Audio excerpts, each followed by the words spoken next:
নমস্কাৰ বন্ধু বান্ধৱীসকল, স্বাগতম জনাইছোঁ অঞ্জলি বড়োৰ অন্য এটি ভিডিঅ'লৈ। আমি আছোঁ এতিয়া গুৱাহাটীৰ বিমান বন্দৰত। আমি যাব ওলাইছোঁ গুৱাহাটী টু দিল্লী। গতিকে যিখিনি পাৰোঁ আপোনালোকক দেখুৱাবলৈ চেষ্টা কৰিছোঁ, আপোনালোকে ভিডিঅ'টো চাই থাকিব। আমি গৈ আছোঁ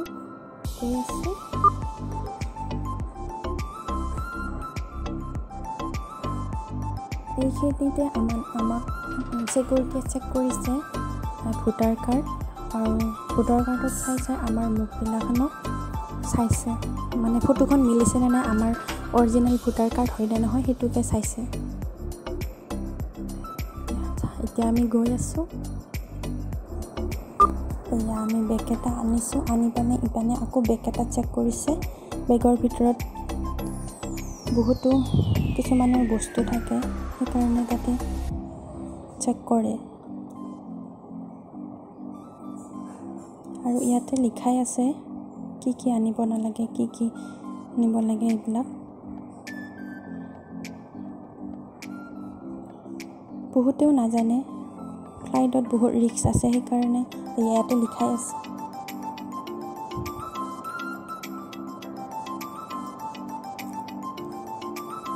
ইফালে চেক কৰি আছে ছিকিউৰিটিয়ে।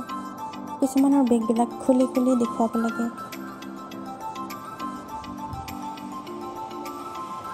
মানে বহুতেই নাজানে বেজি, ক'ৰবাত বহুত নানা ধৰণৰ হাতুৰি, কটাৰী, চৰি, পিষ্টল এইবিলাক বহুতেই লৈ যায়। এইবিলাক আচলতে সেইবিলাক নিব নিদিয়ে। আৰু এই আছোঁ আমাৰ বেগ চেক কৰা হৈ গ'ল, আমাৰ বেগত একো নাই। এতিয়া আমি গৈ আছোঁ আগলৈকে, গৈ আছোঁ। এয়া আমি আকৌ ইফালে আহি আকৌ আমাৰ বেগকেইটা ওজন কৰিছে। এইটোত মানে ওজন কৰিছে।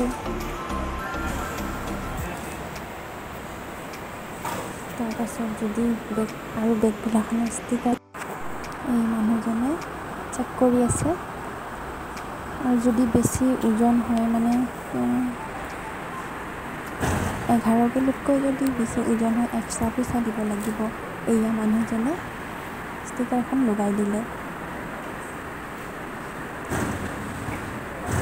এতিয়া ইয়াৰ বেগকেইটা এনেকৈ গৈ আছে এই পেনেদি ছিকিউৰিটিয়ে সিফালে লৈ পালে।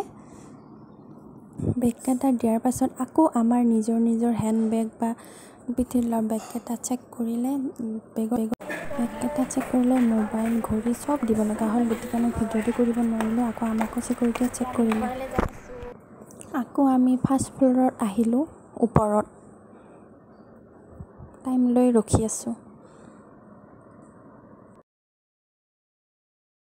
আকৌ আমাক ছিকিউৰিটিয়ে চেক কৰিলে। চেক কৰাৰ পাছত ইফালে পঠাই দিছে। আকৌ ইয়াতে চেক কৰিব এতিয়া বৰ্ডিং পাছ।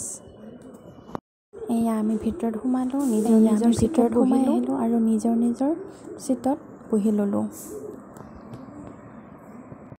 মই যে কৈছিলোঁ বেগকেইটা আমি নাপাওঁ আৰু চিধা ইফালে আহিব, এই ছিকিউৰিটিয়ে বেগকেইটা ফ্লাইটৰ ভিতৰত সোমাই দিলে।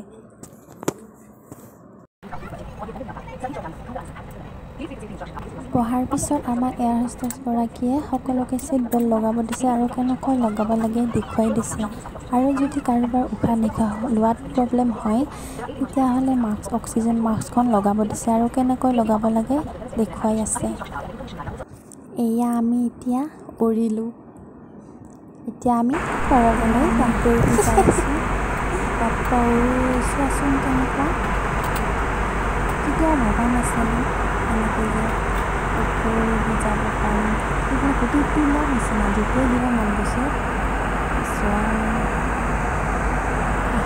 আচৰিত একোৱেই নাই। যি আছোঁ নহয়, ভয় লাগিছে। First experience.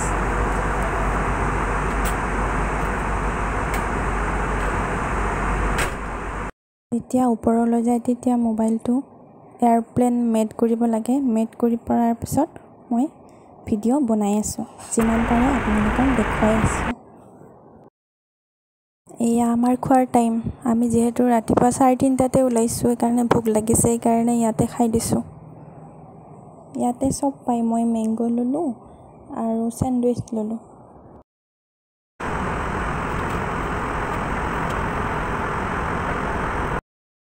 এইয়া আমি দিল্লী পালোহি এইবিলাক চোৱা এইখন দিল্লী হয় দিল্লী চহৰ ইমান ডাঙৰ ডাঙৰ ফ্লেট অট্টালিকা বহুত ডাঙৰ ডাঙৰ এতিয়া আমি লাহে লাহে তললৈ নামি আছোঁ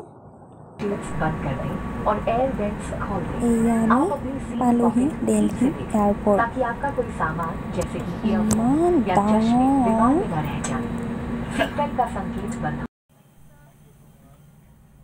যিহেতু আমি সকলোতকৈ আগত গতিকে আমি পিছত নামিম পিছপিনৰ মানুহখিনি আগতে আমি নামি ল'ব দিছোঁ লাহে লাহে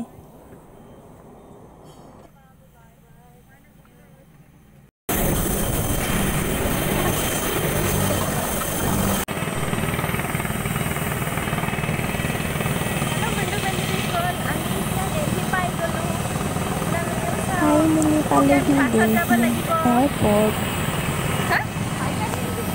নমাৰ পিছত আমি আকৌ যিহেতু আমি এয়াৰপৰ্টলৈকে 1 মাইলমান খোজকাঢ়িব লাগে সেইকাৰণে ইয়াতে বাছৰ ব্যৱস্থা আছে বাছত এতিয়া উঠিলোঁ